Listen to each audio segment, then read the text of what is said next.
นี่ทุกคนเลยอันนี้คือเจ้าสาวเลยทุกคน12-13 ปีก็แต่งงานแล้วทุกคนเลยซึ่งก็มาเจออยู่ไหมเกย13 ปี14 ปีนี่แหละข้าเจ้าต้มอีหยังนี่โอ้เขียนชื่อข้างในเท้าแขนเด้อน่ะยัดด้อย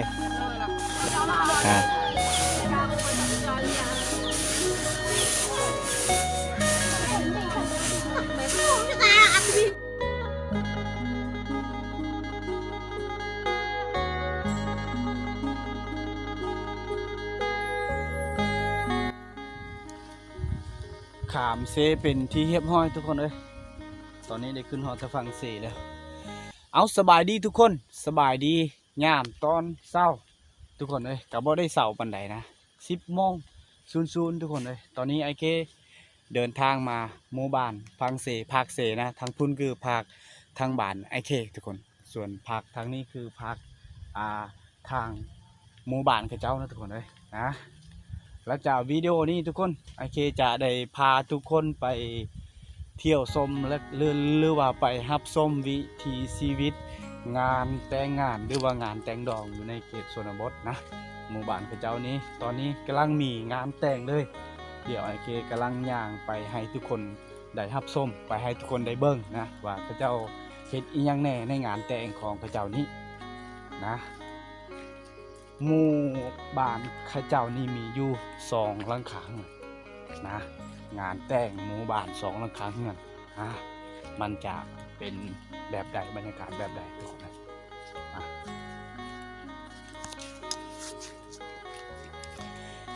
เฮ้ยขามมากับน้องสายเลยย่างไปก่อนนะ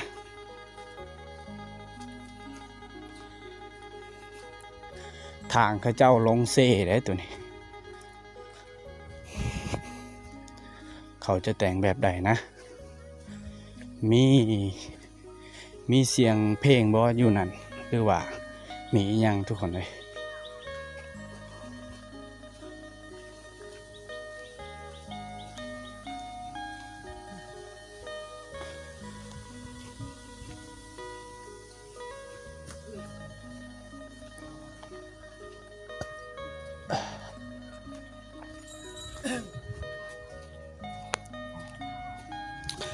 หมู่บ้าน2 หลังคาเฮือนทุกคนเลยโอ้ตะเระปืดทั้งเบิ้งควายกระเจ้าที่จะขามื้อนี้เลยได้สำหรับควายนะทุกคนควายกระเจ้าเขาจะเอาขามื้อนี้เลยมี2 หลังคา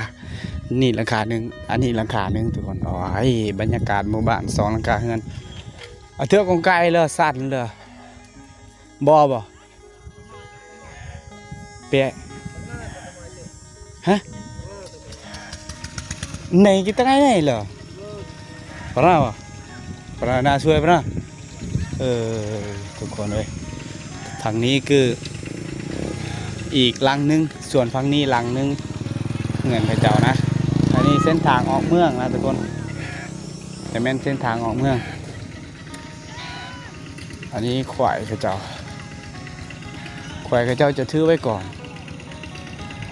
มันก็เป็นฮีทคือกันต้องมีควายขาดบ่ได้คือควายทุกคนควายทั้งไทยเคยได้อันนี้คือคนไทยเคยแหละตัวนี้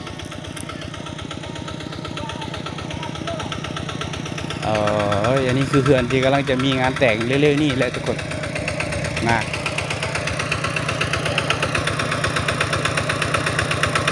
อาจูวะอาจูเนี่ย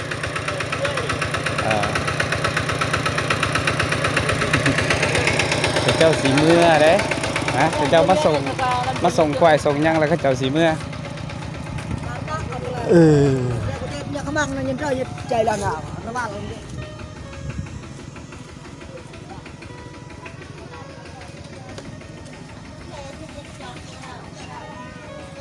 เทิมตัวมอยอยู่เหรอเคยตัวเยอะอยู่มันเคยสักตัวนะไอเคมาอยู่เบื้องนี้ทุกคนเลยจะมาให้ทุกคนได้เบิ้งบ่อนข้าเจ้าเฮ็ดอยู่เฮ็ดกินนี่นะอันนี้ข้าเจ้าได้ตักไว้2 กระพุ้ย3 กระพุ้ยน้ำเสข้าเจ้าไปตักสงสัยเขาตักแต่เมื่อวานนี้แหละตัวนี้ เขาใส่แล้วยังเหลือครึ่งนึงนะกำลังเฮ็ดเขาอยู่กำลังเอาเข้าใส่ทุ่งยางเมียนไว้เดี๋ยวเราต้องเป่าเอี้ยนอุ้ยตะคำเดี๋ยวนี่ตะคำนั่นแหละพอแห้ง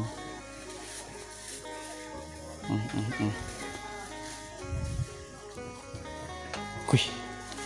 เฮ้ยกรักฮะ ไอเดียอย่าตาเนี่ยโอ้ยสุดยอดเลยทุกคนพระเจ้าเห็นโอ้เขาเห็นไอเดียพระเจ้าเห็นบอลพระเจ้านึ่งเข่าได้ตัวนี้เขานึ่งเข่าอยู่ในหม้อเลยพระเจ้าเห็นแบบนี้โอ้ ง่ายๆฮะกะอถังต้นก็ไฟดมต้นก็ทุกอย่างตะคำโดยบาเปล่ารับคำไปกวยหรือกายาเคยแล้วโดยแน่เลยจ้ะ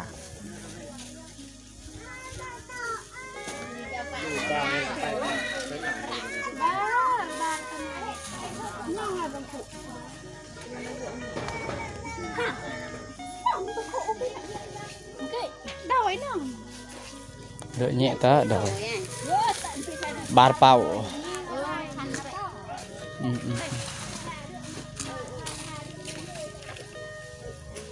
bà khăm này cái dỡ em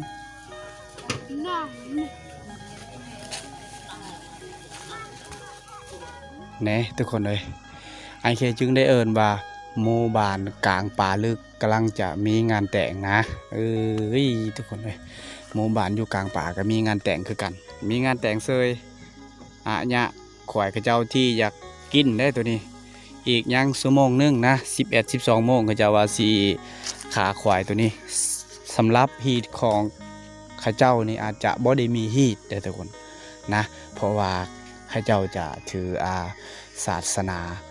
นาคริสเตียนนะมีอาหารข้าเจ้าแขกคนมาหลายๆแล้วข้าเจ้าจะขารถทุกคนเลยนะนี่แหละทุกคนเลยแต่ว่าเหือนข้าเจ้าเฮ็ดหัวอ้อมไปนี่แม่นควายแหละควายที่ข้าเจ้าอยากเฮ็ดอาหารและ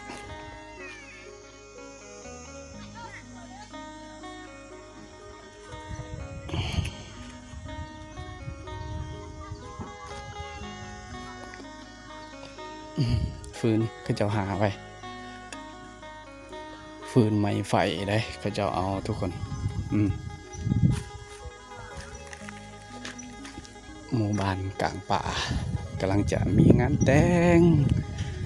สวรรค์บ้านนาอยู่ไหน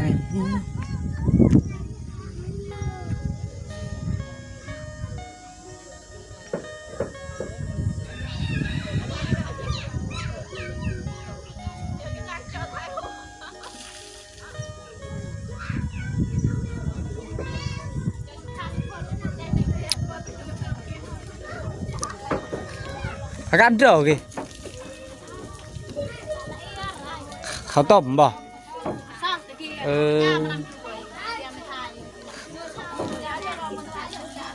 เชื่อใจเชื่อข้าวต้มตัดบ่อยตาเกลักเกราะจ่าเครื่องตือจ่าพลังแล้วตามันพลังนั้นem nhầm thôi kìa này em nhầm này phật cái chỗเขาจะเสิร์ฟเขาให้คนที่มานั่งอยู่นี่แหละกินก่อนถ้าใครมาก่อนก็ต้องได้กินก่อนนะ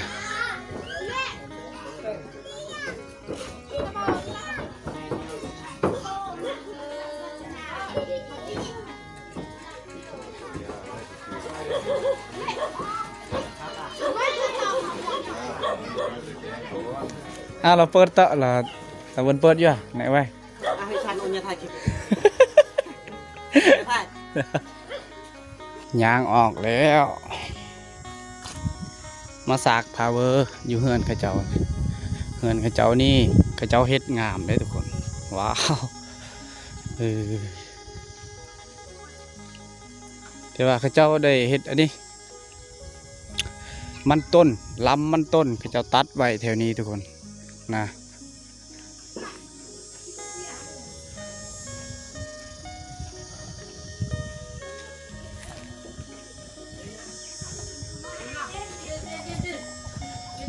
ตามเจ้าแมงหงบ่กำลังต่ำมะฮุงอยู่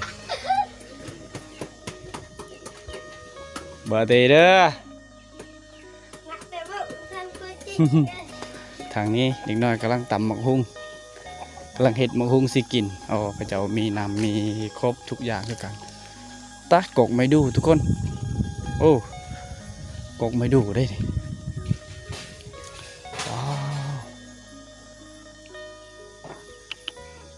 ผมเย็นดีบอลพระเจ้าได้พักผ่อนจุดนี้นะ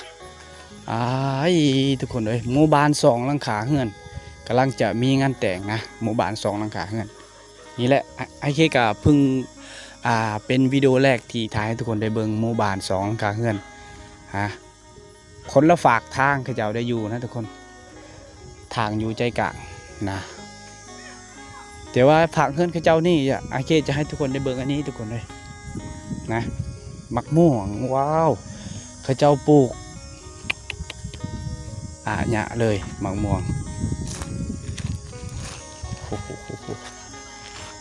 นี่เหือหน่อย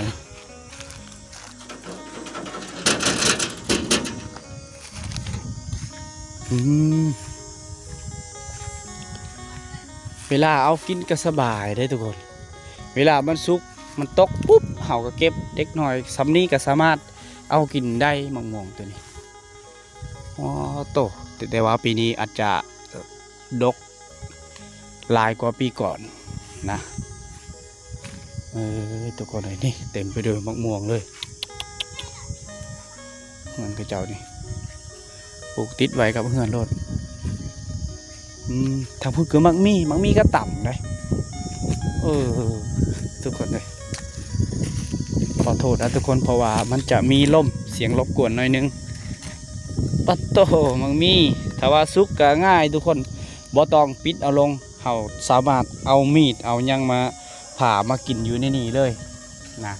ทุกคนเลยนี่ก็แม่สบายทุกคนถือแจวถือยังนะ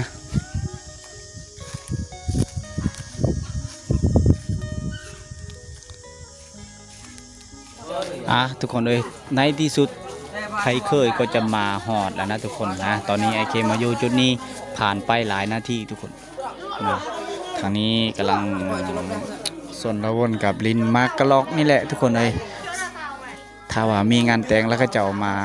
หาเงินนะหาเงินโดยวิธีนี้มาตั้งมากระลอกให้เด็กน้อยเพิ่นได้ลินนะ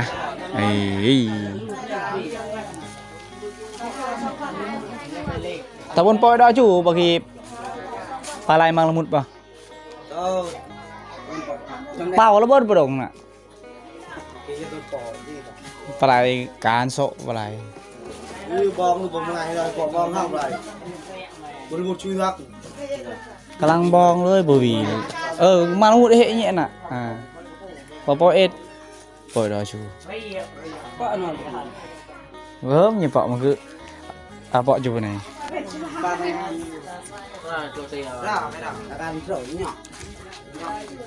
กลอเตียวพักเทียมมาเตียวสายยองกลอบ่เตียวสายบ่ก็บ่กลอเตียวสายบ่จะไปเลี้ยงที่ไหนเลยเอาตอละโขมได้ไปเลี้ยงที่ไหนเลยน้ำมีเสมียลบ่น้ำเบลอมีเพิ่มเละเบิ้ลเลยเละเบิ้ลเบลอเลยเนี่ยผู้สาวงามทุกคนเลยน้องเละแต่เนาะ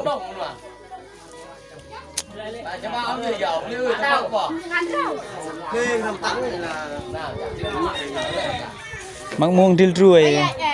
มังม่วงไข่ไก่มังม่วงดิลรวยบรให้ดอกnhọnดิลรวยเม่นมาตากูไปเลือกวิลกาดาโกnhọnดิลรวยปลายเลี้ยวเจอหนูโกมังม่วงไข่เมียดแต่วันเที่ยวhôm nay nó bay đi ruồi nhẹ nào cô măng muông khay cày cái ba hay bỏ mà thấy tựa này บ่อันไหนบ่เจ้าสาวบ่เจ้าสาวบ่เพิ่มเจ้าสาวยาวเพิ่มเจ้าสาวอันนี้แมนเจ้าสาวได้ทุกคนโอ้เจ้าสาวงามหลายโอ้พระเจ้า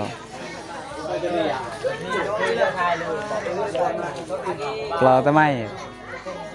แต่เพิ่งมวกเรา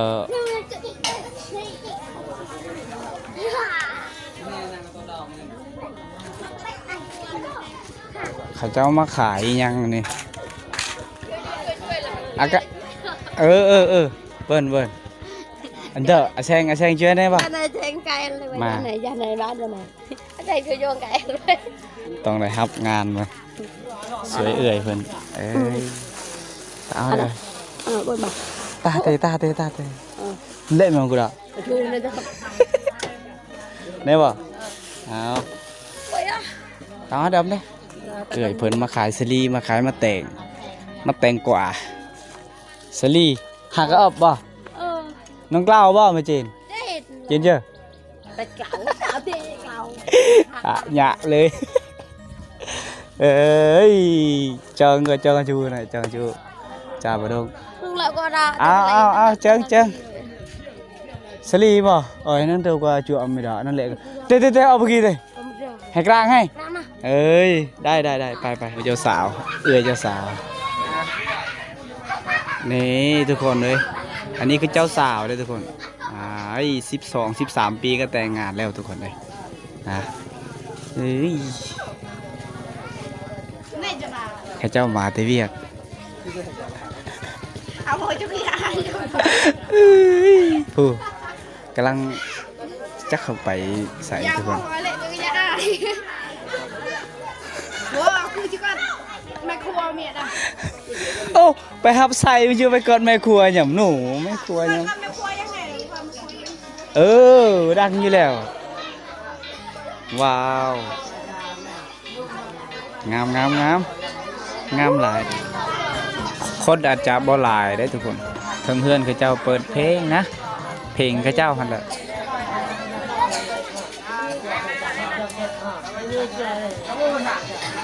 เข้าเดาแกมาตาเดาชอบข้าวสารที่เจ้าสิไปมาอยู่พุ่นแล้วก็เจ้าจะเฮ็ดกินข้าวตื่มอีกทุกคนเพราะว่าคนหลายแล้วก็เจ้ายานบ่พอข้าวกินนะแจกมาเนี่ยห้อง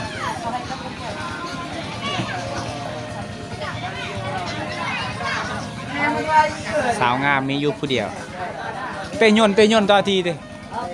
เตยนต่อทีเด้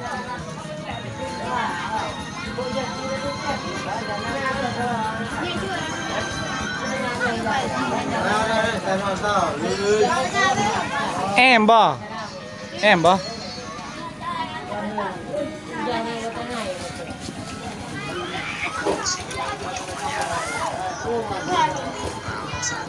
ลองบ่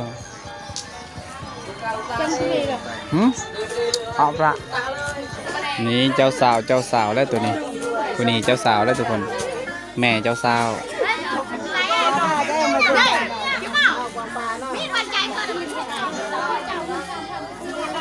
อันนี้คือแม่เจ้าสาวอันนี้มันเจ้าสาวเลยทั้งเฮือนเขาจะเปิดแบบเพลงเขาเจ้าห้องเองทุกคนฟังเด้อเยาวจ้าแทนด้วยตาคุณเจตตัวนี้ระเบิดนะตึงมากลังเฮือนเขาเจ้าพัดเข้าแล้วก็กำลังสีเด้อหน่อยยัดด้อยมาถ่ายเชิงคลิปห้อยได้มาเข้าเขาเจ้ากำลังมาเข้า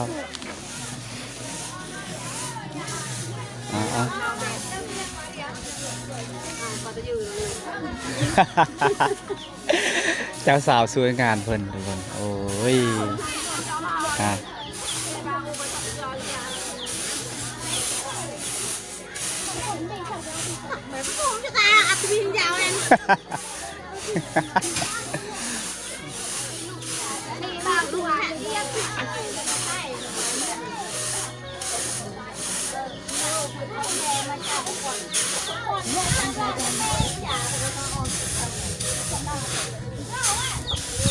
giờ được bẻ mưa đây nữa tao buồn thế ui có heng tìm ở đây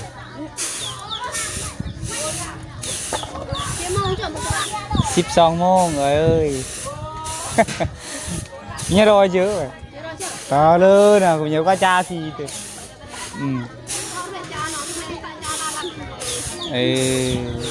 to cha kia này tao mòi cha nhà tao mòi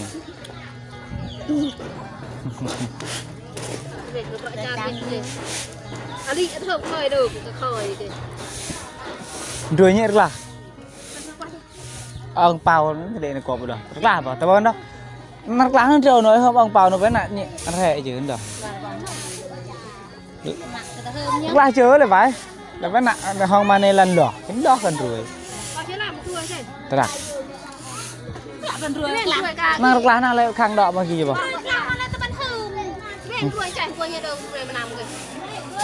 đá đá nào đá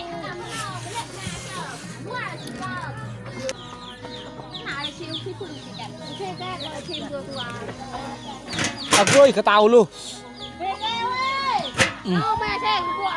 นึ่งเข้าตอนนี้เข้ากำลังสิสุกเขานึ่งอยู่ในหม้อง่ายๆเลยทุกคน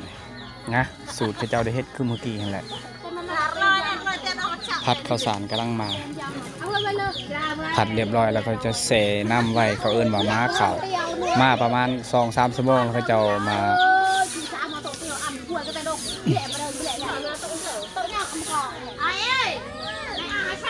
นี่มันบอลเขาเจ้าเฮ็ดอยู่เฮ็ดกินแหละทุกคนเลยนะแท้ๆนี่แหละเขาเจ้าจะเฮ็ดอยู่เฮ็ดกินทุกคนเลยkarena nah sวยmen karena no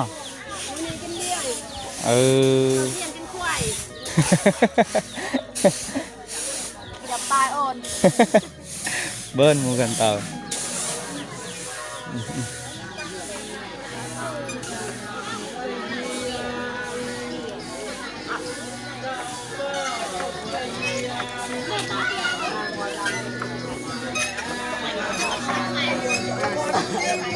พอด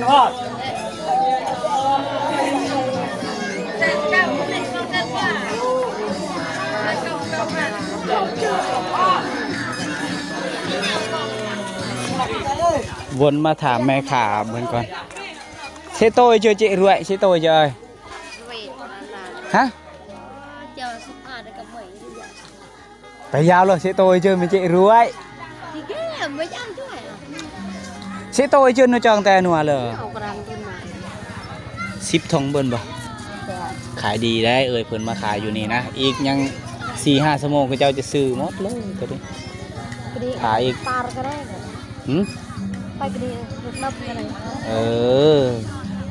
ยัง 2-3 ชั่วโมงเนาะนี่มักแตงอันนี้ก็เกี้ยอะไรnhẹ nhàngตับไปไหมอันเกะกว่าดาวไกลเลยอันนี้ย่องnhẹนี่แต่อันนี้ย่องnhẹเนี่ยแบบว่าในมวยเป็นตีหับปันเตี้ยนะแบบสไลด์ตะลึงโอ้ไอคนหล่อผู้บ่าวทุกคนเอ้ยฮักกะบ้าบ่นี่ผู้สาวว้าวอันเนี้ยกุมรน้องคนนี้จะเป็นเจ้าสาวทุกคนเลย13 ปี12 ปีนี่แหละประมาณนี้แหละน้องแต่กำลังสีแต่งงานนะเฮ้ยทุกคนเลยขึ้นเบิ้งเทิงๆก็เจ้าเฮ็ดอีหยังทุกคนโอ้ก็เจ้าเบิ้งอันนี้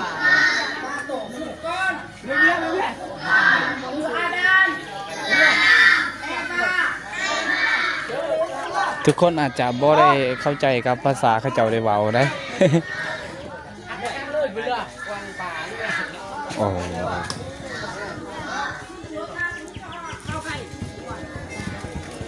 อันนี้ละไกลเล็กเต้กี้ก็ไปไกลเล็กเต้ lùi mày về hả nongยุ่ยอยู่เข่าสุกแล้วพระเจ้ามาเอาเข่าใส่ทงอย่างนี่แหละอันนี้โลนึงเตอะ5 กรัม2-3 กรัมนี่แหละกินคนเดียวก็อาจจะอิ่มพอได้อิ่มคือกันทุกคนตอนนี้เอื่อยเพิ่นงานในก็หมดแล้วก็หมดตะเวียกมีแต่มากก็เอ้ยเอ้าอันนี้แบบพื้นฐานกรักมีแต่รุ่นเอื่อยเพิ่นกำลังเฮ็ดทุกคน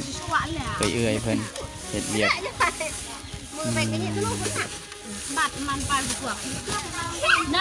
มีอยู่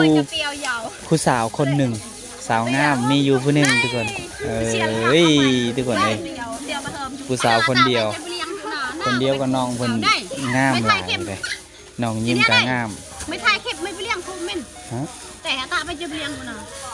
Kia ăn cermial. Ang pa coba liang lagi. Kupai mi cermial bo.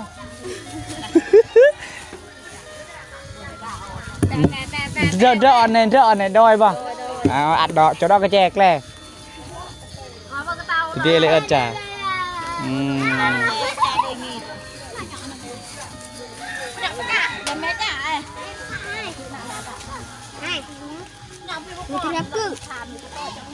Ba pia mua đây. Pia mua đây phải.ทุกคนเลยเขากักลอยเรื่อยเลย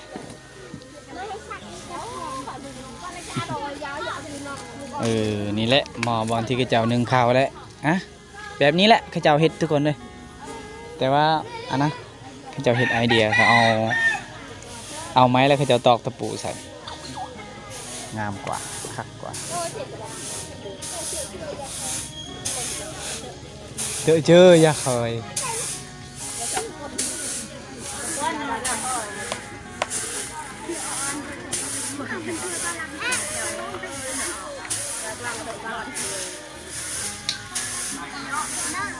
ớt vai on lại ớt vai dư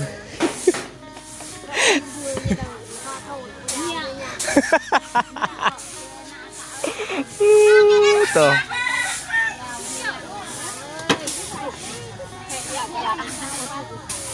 บ่ขอโทษด้วยกูอยากขอโทษด้วยไปขอโทษด้วยกูอยากตอมคาลอกมันยังเบียดอยู่ทางการชาวเป็ดทางการชาวโต tạเจ้าสาวtạช่วยแม่เจ้าสาวtạช่วยขี้ตัวทำยังเลยเจ้า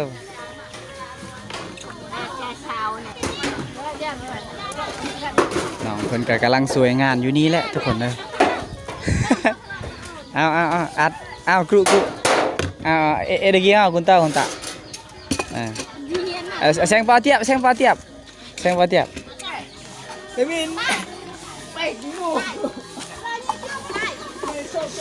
งานนี้มีอยู่ผู้สาวงามมีอยู่คนเดียวนี่แหละทุกคนเลยเอา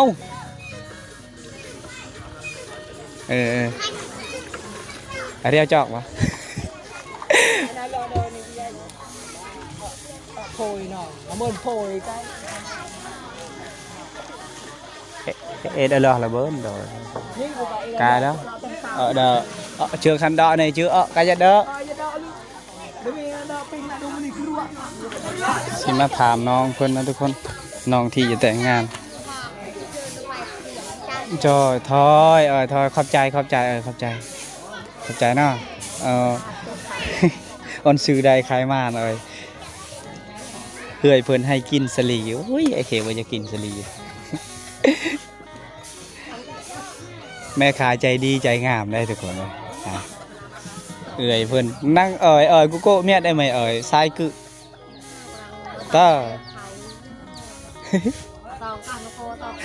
เอาไม่โก้คืออายนะโก้แม่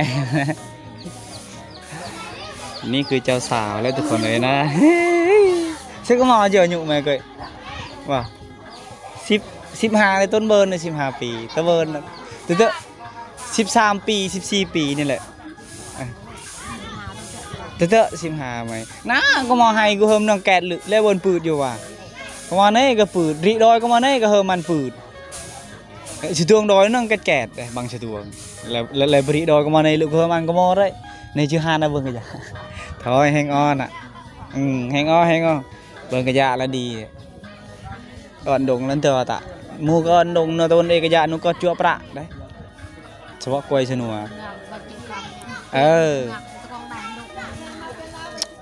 บ่ได้เว้าถึงเจ้า เบื่อเหลือเกินกล้วยกันนี่นะ13 ปีน้องเพิ่นว่าน้องเพิ่นบ่ฮู้ทางสื่อนะทุกคนถามสื่อถามอายุน้องเพิ่นบ่ฮู้แต่โอเคพอจะคิดออกว่าน้องเพิ่น13 ปี13 ปี14นี่แหละสูงแท้14 ปีทุกคนนะมันจะเป็นเฮือนน้องเพิ่นทุกคนแขกคนคือเจ้าได้มาหลายแล้วทุกคนนะผู้เจ้าพอกเจ้าภาพทางไทยเคยแล้วตอนนั้นคนนี้นะโอเคยังนั่งอยู่จุดนี้แหละโอ้ยนั่งอยู่กับแม่ค้าขายมักแตงขายสาลีเอาเจ้าภาพเพิ่นถือหมูมานำ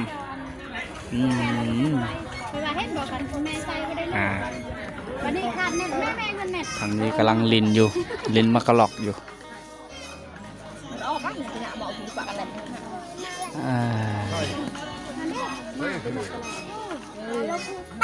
เฮ้ยจักไก่เคยเมื่อแล้วเจ้าภาพทางไทยเคย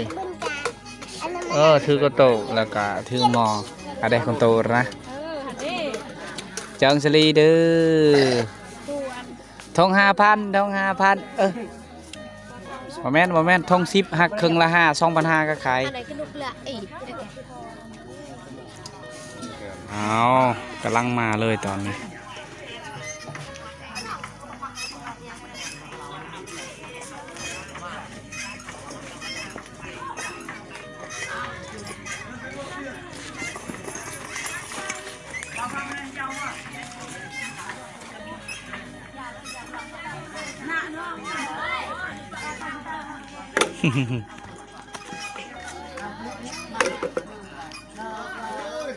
เดี๋ยวจู่ๆ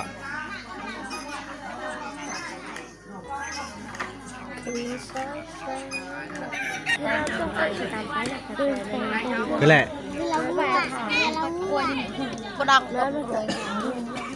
แน่สเปคไงตัวระเบียบมันบ่ตัวระเบียบน้องซ้ำเหมยอยู่น่าตัวระเบียบน้องเลยกี่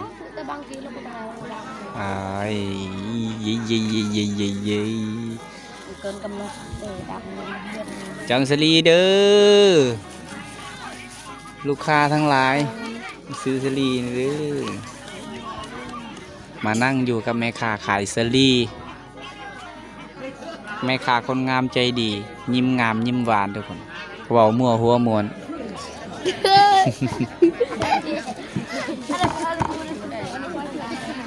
เอาเดี๋ยวไอ้เคซื้อซอยจากทง1ก็พอเงินยังเหลืออยู่10,000 กีบอยู่ในทงก็ซื้อซอยญะวันนี้ ทุกคนเลยข้าเจ้าต้มมีอย่างนี้โอ้เขียนซื้อข้างในเท้าแขนน้ำต้มต้มน้ำทุกคนเลยเอาเขาสั่งเขาโดยก็คือเข่าแล้วได้ทุกคนโดยคือเจ้าได้เอิญว่าโดยก็คือเข้าแหละต้องการเข้าเทิงเฮือนคือเจ้ากินอยากกินข้าวนะตอนนี้คนก็เริ่มหลายเลยได้ทุกคนคือเจ้าได้มาแล้วทางไทยเคยก็มาเลยนะหมู่บ้าน2 หลังคากำลังจะมีงานแต่งผู้สาวกลาย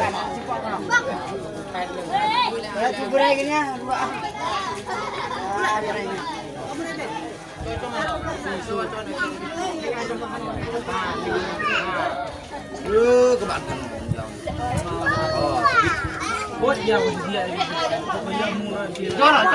cho là ơi alo ạ ơi mấy tôi chỉ này là คนมาร้ายแล้วก็เจ้าไปเสิร์ฟข้าวต้มก่อนนะไปเสิร์ฟให้ข้าเจ้าลองท้องปานท้องด้วยข้าวต้มข้าเจ้าประกอบผสมน้ำตาลให้ได้ทุกคนนะตอนนี้เอ่ยเพิ่นกำลังเริ่มไปเสิร์ฟให้คนที่มานั่งทานอยู่ในโต๊ะในเต้นแล้วไปเสิร์ฟแล้วเนาะ เอาเอ่ยเพิ่นกำลังไปเสิร์ฟมาป่งมาวางไว้บนโต๊ะนั่นแหละนะให้คนเขาเจ้ามากิน2 คันรถแกกรึง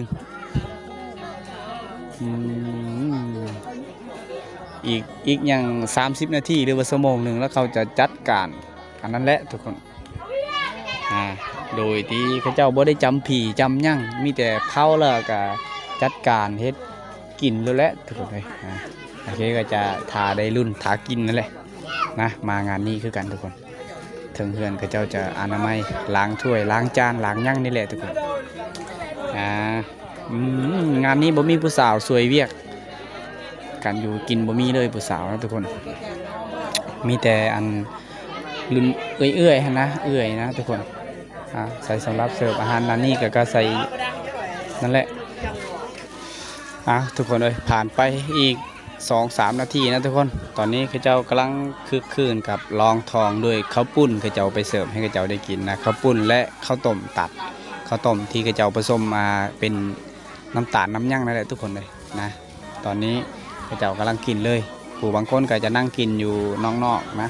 ส่วนผู้บางคนก็จะนั่งกินอยู่ในบอนโต๊ะเต้นนั่นแหละทุกคนทุกคนเลยนะสำหรับผู้สาวก็ยังมีดอยบ่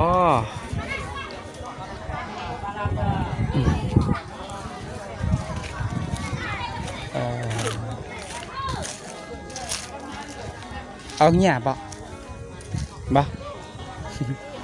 เอาเงี้ยมีดอยบ่ตายผู้สาวเขินกล่องนะทุกคนข้าเจ้าได้นี่ข้าเจ้ากำลังประกอบเครื่องเสียงได้ทุกคนเลยไอเคมานั่งอยู่จุดนี้นั่งอยู่บ่อนข้าเจ้าลินมักกะล็อกจุดนี้นะกุ้งเต่าไอเคใส่กุ้งเต่านะทุกคนมันลองเบิ่งอันนี้คือแม่มักกะล็อกมาลุ้นน้ำกันว่าสิออกกุ้งเต่าถ้าว่าออกกุ้งเต่าก็ได้10,000 กีบ1,000นี่หัวหน้าใหญ่เพิ่นมาบัดนี้กุ้งเต่ากุ้งไก่กวางขึ้นฮอด1,000ผัดออกกุ้งป่าข้าเจ้ากำลังต่อสายประกอบเครื่องเสียงข้าเจ้าจะเปิดเพลงเปิดอย่างนี่แหละทุกคนนะ